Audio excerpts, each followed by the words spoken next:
couldn't go outside because of wildfires in Canada. Cannot believe I have to spell this out. I'm sorry, James. I'm just very angry. Well, I picked up on that. Hello then, I do hope you're all well, and now is that the most passionate LBC caller of the day. Also, Happy Yorkshire Day. Got the old flat cap on to celebrate it as well. Happy Yorkshire Day, everyone. Well, anyway, that was a caller called Alex, who's a bit of an expert. He was a climate science, and James O'Brien was talking about the conversation about our Prime Minister, Rishi Sunak, gallivanting around Scotland, claiming that the approval of 100 new North Sea oil and gas licences would provide cheaper energy for Brits. Well, as you can tell, he was very angry. Hi, James. Thanks for having me on again. This is a complete and utter betrayal of all young people. How the hell can you get net zero by burning oil and gas? This makes zero sense. It does not add to our energy security. I can answer. You can't. No, you can't. They're going to store it in enormous bottles underneath the... What? It doesn't work. Of course it doesn't work. Yet. We are hoping to invent carbon capture. We're hoping that we're going to... Can you talk me through that? For people... parachute, hang on a minute. Somebody will invent the parachute along the way. Yeah, I like this. That's a brilliant analogy. Consider it stolen.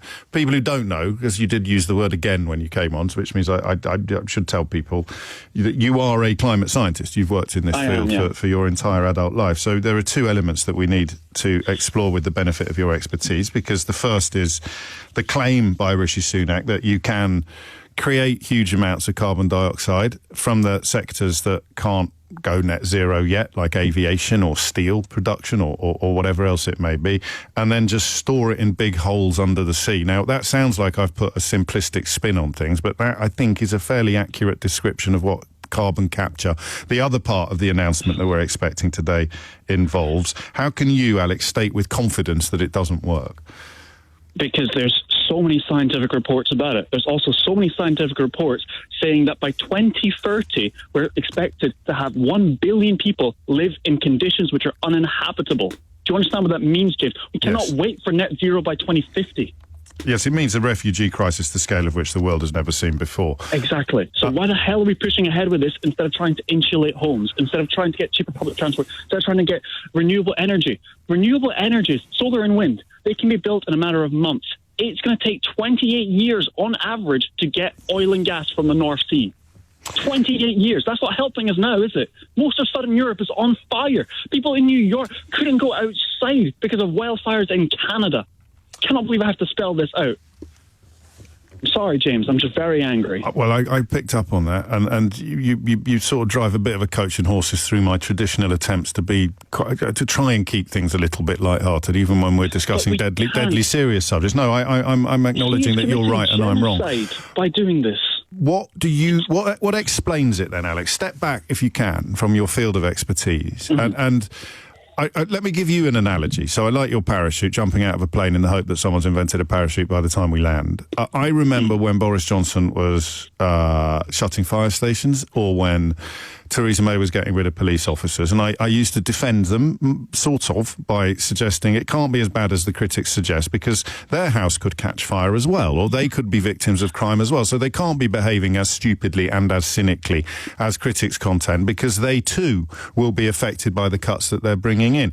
And obviously the explanation that you're much more likely to be the recipient of that kind of nightmare if you're poor, or there were lots of... But do you see what I mean? If it is as clear as you describe... Then what on earth are the politicians playing at? What do you think is going on?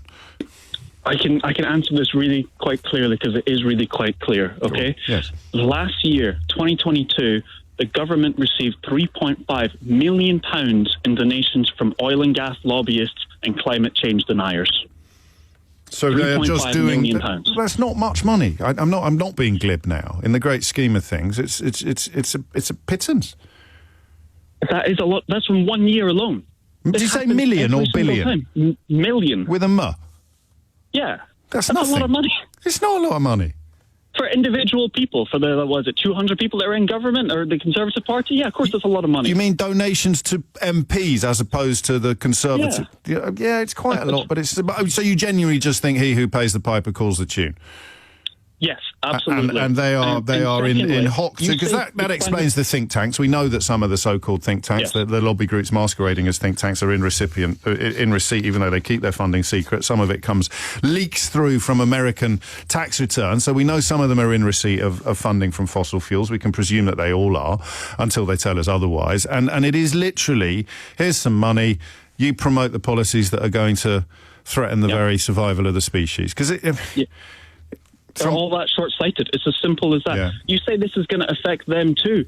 Honestly, it's not really. This is going to affect the poorest people first, as we are already seeing. The people in the global south, in Africa and Indonesia, and the people who are struggling with energy bills right now, the people who are not going to be able to afford food when crops start failing. They're going to be fine. They're going to be holed up in some bunker in New Zealand. And you remind me of the final act of that film, don't you? Of Don't Look Up, that Leonardo DiCaprio film, which haunts me, actually. Is they get in a spaceship. They get into the richest people, get in a special spaceship and go off to some brave new world.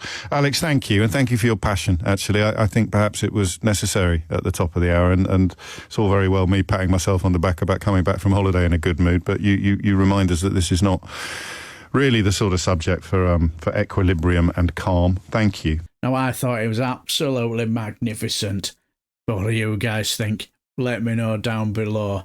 I could have listened to that guy all day long. I just thought it was absolutely superb.